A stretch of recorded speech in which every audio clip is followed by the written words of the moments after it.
Welcome friends. গতকাল অর্থাৎ 18 June আমি দুটো ভিডিওতে বলেছিলাম যে স্কুল সার্ভিস কমিশন একই সঙ্গে সবার জমা না নিয়ে যদি জেলাভিত্তিক জমা নেয় অনেকটা কাজের সুবিধা হয়।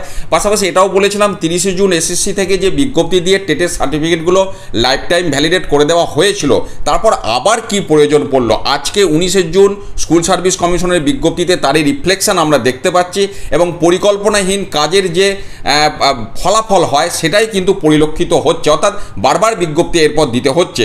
দেখুন এখানে যেটা বলা হচ্ছে, প্রথম কথা 31 জুলাই 2024 পর্যন্ত প্রত্যেকটি ওয়ার্কিং ডেতে 2টো পর্যন্ত জমা নেওয়া হবে, এটা যেমন বলা হলো হেড অফিসে। পাশাপাশি এবার রিজিয়ন ভিত্তিক ভাগ করে দেওয়া হয়েছে, অর্থাৎ 19 জুন থেকে 21 জুন সমস্ত রিজিয়নের অ্যাপ্লিক্যান্টরা জমা দিতে পারবেন।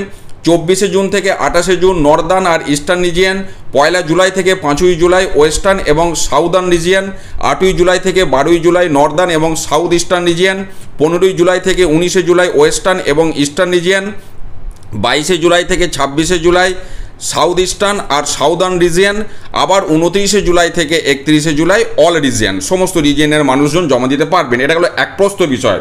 এরপরও যেটা বলা হচ্ছে, দেখুন, apart from the above the applications can be submitted at the concern regional offices according to the following schedule, অর্থাৎ রিজিওনাল অফিসেও অ্যাপ্লিকেশন জমা দিলে চলবে।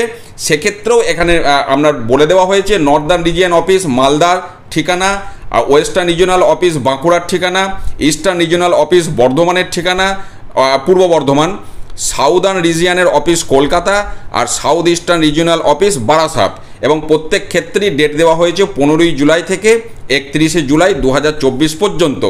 এটা গেল আরেক প্রস্ত বিষয়।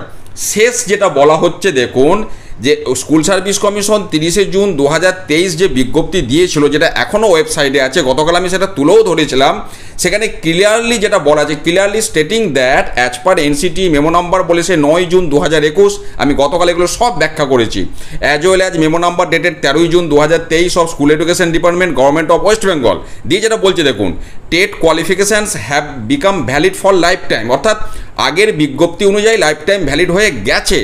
Therefore, qualified candidates are requested not to press for urgent revalidation, অর্থাৎ তাড়াহুড়ো করার কোনো প্রয়োজন নাই, এটাই বলতে চাইছো। কিন্তু আমি বলছি তারপর, আচ্ছা, as notification of NCT ACD government of West Bengal and West Bengal board of school service commission, West Bengal school service commission clearly affirm that the TET certificates are valid for life time, অর্থাৎ শেষ লাইনটা দেখুন যে WBSSC অর্থাৎ SSC clearly affirm that the TET certificates are valid for life time.